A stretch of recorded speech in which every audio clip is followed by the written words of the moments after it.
नमस्कार दोस्तों, मैं शिवेश मिश्रा स्वागत करता हूं आपका एनजीईआरटी ऑफिशियल में। जो भी स्टूडेंट एमपी पुलिस की तैयारी कर रहे हैं उनके लिए प्रयागराज का चक्षु प्रकाशन रीजनिंग के लिए एक बहुत ही शानदार प्रैक्टिस सेट लेके आया है। प्रैक्टिस सेट के साथ साथ ही उसने पूरा का पूरा रीजनिंग का जो आपका सिलेबस होता है उसके लिए उसने बहुत ही शानदार एक किताब भी लॉन्च करी है। जो भी स्टूडेंट उसको लेना चाहते हैं, हमारे बगल में उसका पीडीएफ दिया जा रहा है, आप उसको देखें और उसके प्रैक्टिस सेट को सॉल्व कीजिए, आपको बहुत ही हेल्पफुल करेगा। आइए बच्चों, हम स्टार्ट करते हैं आज की क्लास में। जैसा कि आपको पता होगा कि हम आज की क्लास में डाइस पढ़ रहे थे। डाइस की ये दूसरी क्लास है। पहली क्लास में हमने आपको इसके इंट्रोडक्शन और उसके कुछ बेसिक क्वेश्चन के बारे में हमने समझा था। आज हम उसी जो कड़ी है डाइस की, उसमें हम वहाँ उसके आगे से शुरुआत करेंगे।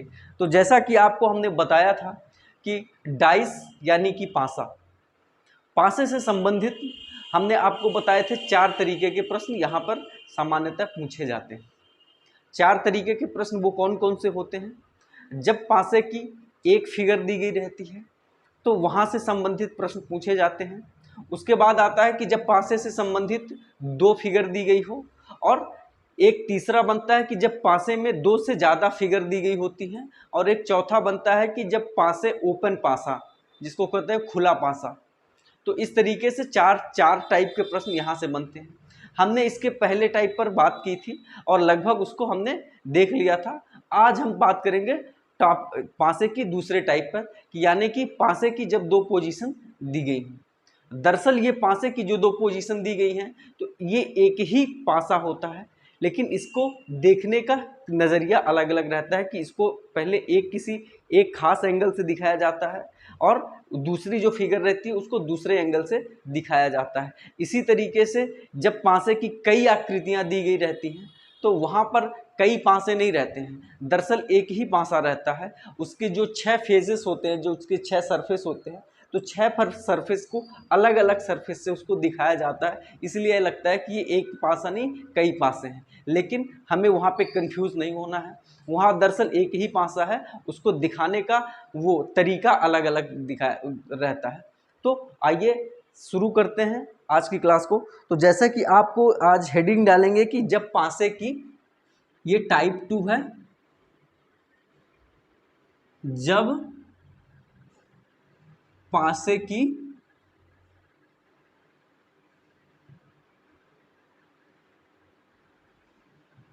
2 आकृति, इसको फिगर क्या लिख लीजिए, 2 फिगर दी गई हो,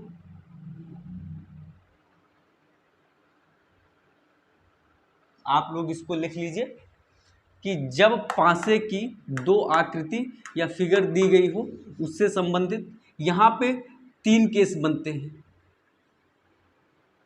1 कॉमन,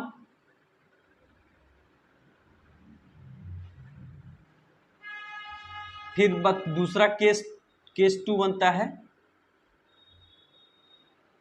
केस 2, केस 3, 1 कॉमन, फिर यहाँ पे 2 कॉमन, और यहाँ पे बनता है तीसरा जो केस बनता है वो नो कॉमन। आप उसको एक बार लिख लीजिए। उसके बाद हम आपको बताएंगे कि इससे सारे से संबंधित जो केस 1 है उसको डिस्कस करेंगे, बाद में 2 को करेंगे और 3 केस, तीनों केसों को देखेंगे। और जब हम इस तरीके से ये तीनों केसों को देख लेंगे तो आपसे ये जो टाइप 2 है इससे संबंधित एक भी सवाल नहीं छूट पाएगा। तो आइए हम पहले इसको डिस्कस करते हैं कि 1 कॉमन में कैसे रहता है।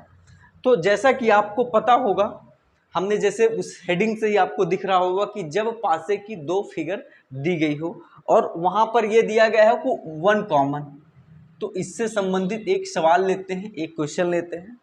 तो क्वेश्चन नंबर 1 है, सबसे पहले हम इसका फिगर बनाते हैं। आप इसके माध्यम से डायरेक्ट हम इसको सॉल्व करते हैं। इसका ये फिगर है, आप इसको बनाइए हमारे साथ।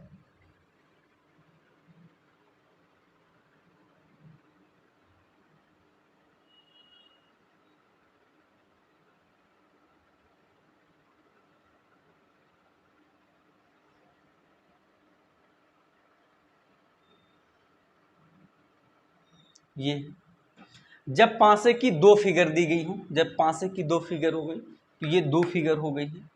यहां पर दिया गया आ रहा है 3 2 4, यहां पे हो गया है 3 1 5,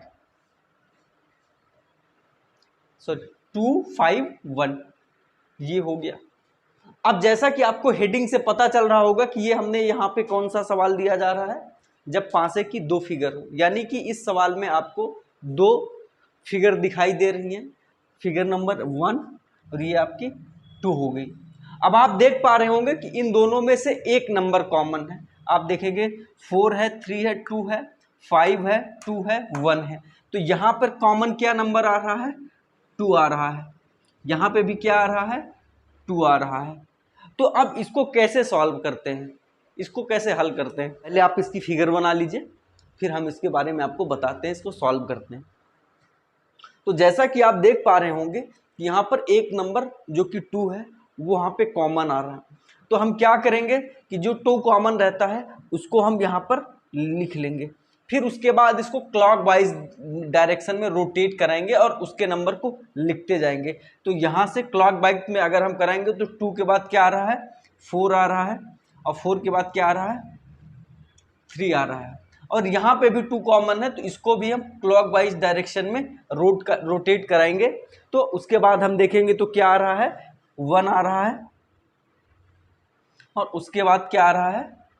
5 आ रहा है।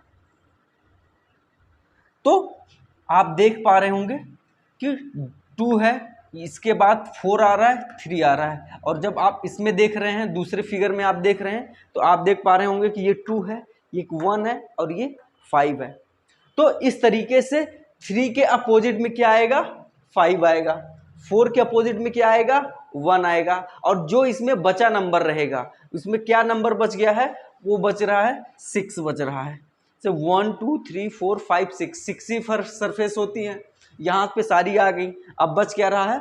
6 बच रहा है। तो 2 के सरफेस में क्या आएगा? 6 आ जाएगा। आप इसको समझ पा रहे हैं कि नहीं समझ पा रहे हैं? उम्मीद करता हूं कि आपको ये बहुत ही शानदार तरीके से समझ में आया होगा। मैं सामने से हट जाता हूं, इसलिए आपको ये लिखने में कोई दिक्कत नहीं होगी। इसको हम मिटाएं, इसके पहले फिर से आइए एक बार इसको समझ लेते हैं कि दरअसल ये है क्या, पूछ क्या रहा है। हमने इसको बताया था कि जब पासे की दो आकृतियां या दो फिगर दी गई हों, उस पर भी 3 केस बनते हैं कि जब दो आकृतियां या दो फिगर दी गई होती हैं, उसमें से जब एक कॉमन रहता है, जब 2 कॉमन रहता है, और जब उसमें से कोई कॉमन नहीं रहता, नो कॉमन का केस बनता है। तो अभी हम पढ़ रहे हैं केस 1 को कि जब उसमें 1 कॉमन रहता है। तो जब हमने बताया कि जब कॉमन 1 कॉमन रहता है, जो भी नंबर रहता है, उसको हम पहले यहाँ पर लिखते हैं, फिर उसको हम क्लॉक वाइज डायरेक्शन में घुमाते हैं। उसके बाद जब आप देखेंगे क्लॉक वाइज डायरेक्शन में घुमाने के बाद, तो 2 के बाद 4 आ रहा तो हमने 4 को लिखा, फिर 4 के बाद 3 आ रहा तो हमने यहाँ ऊपर 3 को लिख दिया। इसी तरीके से जब हम दूसरी फिगर को लेंगे तो वहाँ पे हम देखेंगे कि 2 के बाद क्या आ रहा है? 6 आ रहा है। उसके बाद सॉरी 2 के बाद क्या आ रहा है? क्लॉक वाइज डायरेक्शन में घुमाने पर 1 आ रहा है, हमने वहाँ पे 1 लिख दिया। उसके बाद जब आगे बढ़ेंगे तो वहाँ पे क्या आ रहा है? 5 आ रहा है। अब इस तरीके से लिखने पर जो जिसके नीचे आ रहा है वो उसके अपोजिट होगा, और जो नंबर बच जा रहा है वो जो कॉमन है उसके अपोजिट में हो जाएगा। तो अब जब कभी पूछेगा, मान लो यहाँ पे प्रश्न ये आता है कि 3 के अपोजिट में क्या आएगा, तो आप क्या लिख देंगे इसका आंसर? 3 के अपोजिट में क्या आ रहा है? 5 आ रहा है। 4 के अपोजिट में क्या आ रहा है? 1 आ रहा है, और 2 के अपोजिट में क्या आ रहा है? 6 आ रहा है। तो जैसा कि आप देख पा रहे होंगे कि इससे संबंधित इस तरीके से प्रश्न यहाँ पे बन रहे हैं। अब आइए एक दो क्वेश्चन और लेते हैं और इसको और अच्छे से समझने की कोशिश करते हैं। तो सबसे पहले आप इसको लिख लीजिए, इसका या फिर इसका स्क्रीनशॉट ले लीजिए, फिर हम इसको मिटा करके आगे बढ़ते हैं। आइए दोस्तों, हम एक और क्वेश्चन को लेते हैं और उसके माध्यम से इसको और अच्छे से समझने की कोशिश करते हैं। तो यहाँ पे लिखिए क्वेश्चन नंबर 2। आप 1 मिनट इंतज़ार करिए, इसके लगता है कि इंक ख़त्म हो गई है। मैं इसको फेल कर देता हूँ, ये इंक ख़त्म हो गई इसकी।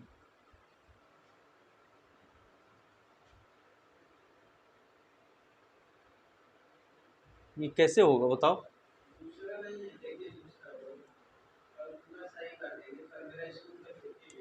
कल? हाँ, अच्छा, इससे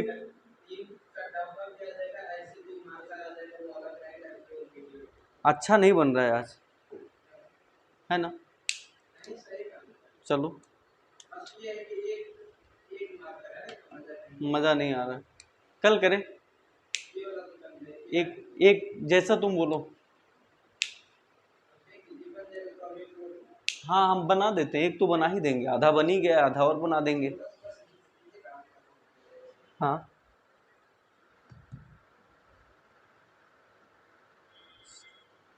हाँ, बन जाएगा, ठीक है। आइए दोस्तों, इसके एक और प्रश्न की ओर बढ़ते हैं और ये समझने की कोशिश करते हैं। इसका जो हमने आपको अभी कॉन्सेप्ट समझाया है, इस पे एक दो क्वेश्चन का और अभ्यास करते हैं और इसको देखते हैं प्रश्न के माध्यम से। जैसे यहाँ पे हम क्वेश्चन नंबर हम 2 लेते हैं, हम इसकी 2 फिगर बना रहे हैं।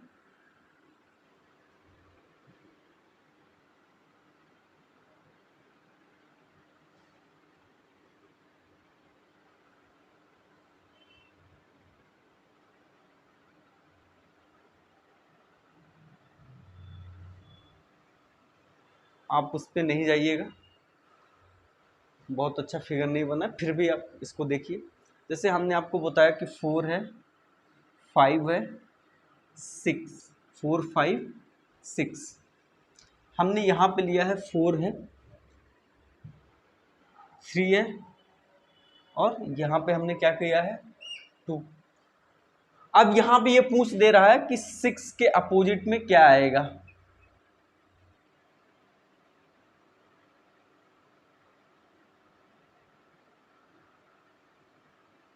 अपोजिट टू 6 क्या आएगा, 6 के विपरीत में क्या आएगा।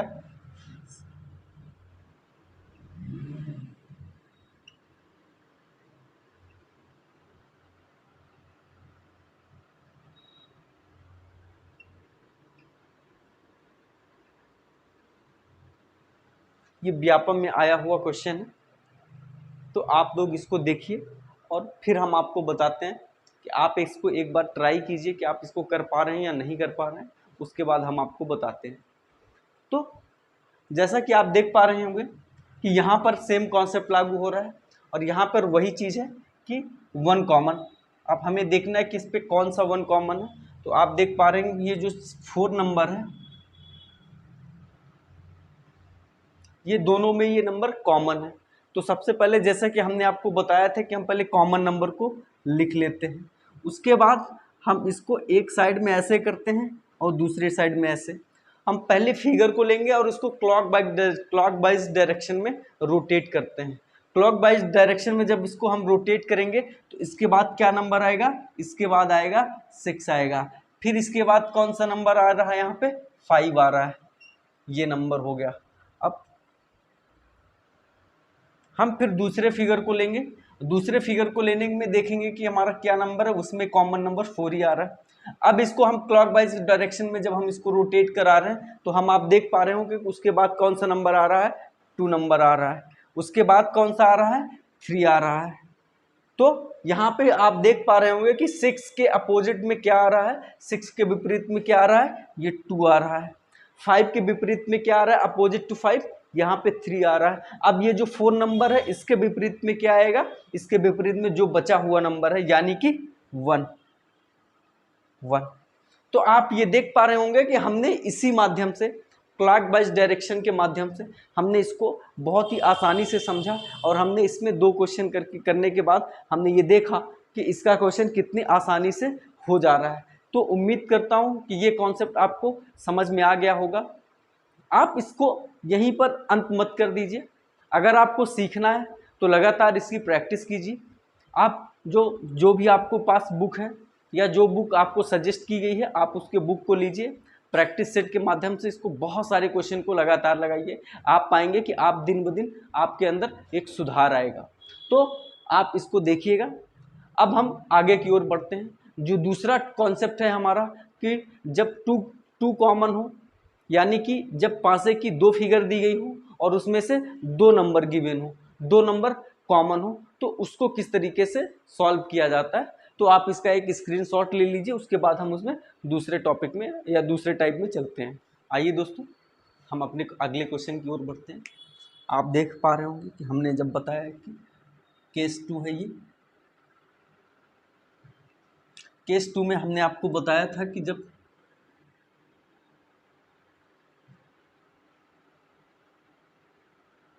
पासे की दो फिगर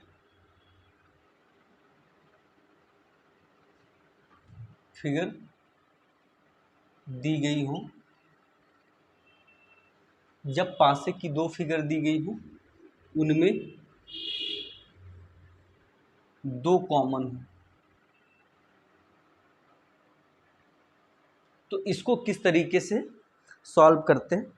तो आइए हम पासे की दो फिगर बनाते हैं, उसके माध्यम से डायरेक्ट क्वेश्चन को सॉल्व करने की कोशिश करते हैं। तो ये आपका पासा हो गया, आप हमारे साथ बनाइए। ये एक का पासा हो गया, ये दो पासा हो गया, दूसरा पासा हो गया।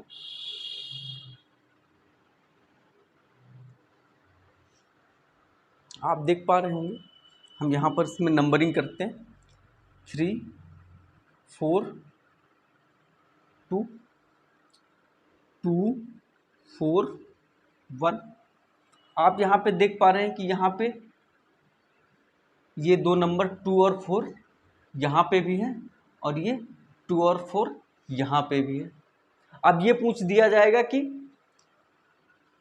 यहाँ पे कोई भी क्वेश्चन पूछ दिया जाएगा, जैसे कि यहाँ पे पूछ दिया है कि 5 के अपोजिट क्या होगा।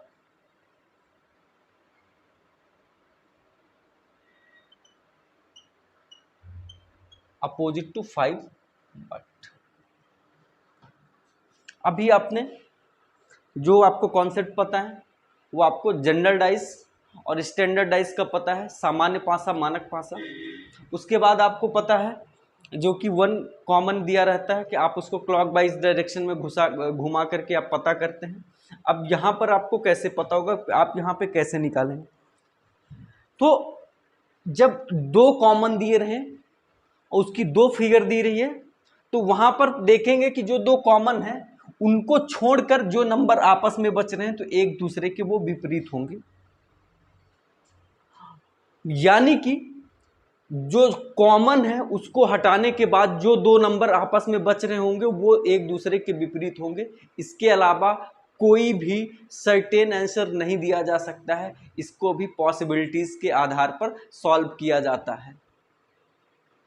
नोट डाउन करिए कि जो भी जब किसी पासे की दो सतहें दी गई होती हैं उसमें दो नंबर कॉमन रहते हैं, तो वहां पे जो दो नंबर कॉमन रहते हैं उसको छोड़कर जो दो नंबर बचते हैं वो एक दूसरे के अपोजिट होते हैं। इसके अलावा कोई भी निश्चित आंसर नहीं दिया जा सकता है। इसको हम पॉसिबिलिटीज के आधार पर सॉल्व करते हैं, जैसा कि हमने पहले के क्वेश्चन में आपको सिखाया था। तो अब आप देखेंगे कि 2 के विपरीत में क्या आ सकता है, 5 के विपरीत में क्या आ सकता है। तो आप ये देख पाएंगे कि 3 के अपोजिट में क्या आएगा, 1 आएगा। अब हमें ये पता करना है कि 2 और ये 4 है, इसके विपरीत में क्या आ सकता है। तो 2 और 4 तो एक दूसरे के विपरीत नहीं हो सकते, क्योंकि आपको पता है कि दो पड़ोसी सतहें कभी भी एक दूसरे के विपरीत नहीं होंगी। ये पहले ही दिन आपको मैंने इसका कॉन्सेप्ट बताया था कि दो पड़ोसी सतहें कभी भी एक दूसरे के विपरीत नहीं आ सकती हैं।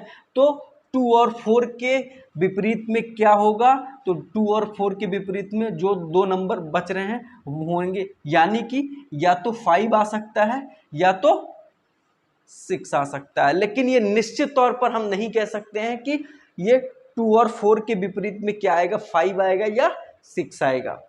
यहां पर क्या दिया जा रहा है कि 5 के अपोजिट में क्या आएगा, तो 5 के अपोजिट में क्या आ सकता है, 2 आ सकता है या 4 आ सकता है। इसके अलावा इसका दूसरा कोई भी सर्टेन आंसर नहीं दिया जा सकता है। आइए इसको हम ऑप्शन के माध्यम से सॉल्व करने की कोशिश करते हैं कि आप जब इसको हम ऑप्शन देखते हैं कि इसमें क्या क्या ऑप्शन हो सकते हैं। तो देखिए, हम अगर ए लेते हैं, बी, सी और डी, अपोजिट टू 5 में हम क्या कर सकते हैं, क्या लिख रहे हैं कि हमने 5 के अपोजिट में क्या आ गया 6, 2, 4, 2, 4। ये 4 ऑप्शन है। अब 4 ऑप्शन में से आप किसको सही मानेंगे? तो 5 के अपोजिट में तो 6 आ नहीं सकता क्योंकि ये दो पड़ोसी सतहें हैं। जैसा कि आपको पता है होगा कि दो पड़ोसी सतहें कभी भी एक दूसरे के विपरीत नहीं हो सकते हैं। तो इस तरीके से ये ऑप्शन क्या हो गया, एलिमिनेट हो गया। यहाँ पे 5 के विपरीत में क्या आ जा सकता है, 2 आ सकता है, सही बात है। 4 भी आ सकता है, ये भी सही है। तो क्या ये सर्टेन कोई ये निश्चित कह सकता है कि 2 के विपरीत में 4 ही आएगा या 2 ही आएगा? कोई नहीं कह सकता। इसलिए ये भी नहीं होगा और ये भी नहीं होगा। तो यहाँ पे ये बेस्ट ऑप्शन क्या होगा आपके पास, 2/4। 2 भी आ सकता है और 4 भी आ सकता है। इसी तरीके से अगर हम इसको देखें कि अगर इसका हम ऑप्शन बदल दें तो देखते हैं कि क्या सही होगा। अगर हमने यहाँ पे कह दिया 6, यहाँ पे कह दिया 2, यहाँ पे कर दिया 2, 4 और यहाँ पे कर दिया CND, तो इसका निश्चित आंसर क्या होगा, डी होगा। डी, क्योंकि ये कैन नॉट डिटरमाइन, इसका सबसे बेस्ट ऑप्शन क्या होता है, CND, यानी कि कैन नॉट डिटरमाइन। हम यहाँ पे निश्चित नहीं कर सकते कि इसका आंसर क्या आएगा। तो कभी भी इसका ऑप्शन एक फिक्स नहीं होता है, ये ऑप्शन बेस्ड रहते हैं। जो वहाँ पर आपको विकल्प दिए जाएंगे उसके आधार पर आपको वहीं पे तत्काल इसका आंसर आपको ढूंढना पड़ेगा। इसके लिए ज़रूरी है कि आपको इसका कॉन्सेप्ट पता हो। तो आज की क्लास में दोस्तों इतना ही रहा। इसके बाद जो भी होगा उसको आपको अगली क्लास में आपको दिया जाएगा। तो आप हमारे चैनल में बने रहिए, उसको सब्सक्राइब कीजिए, लाइक कीजिए। धन्यवाद।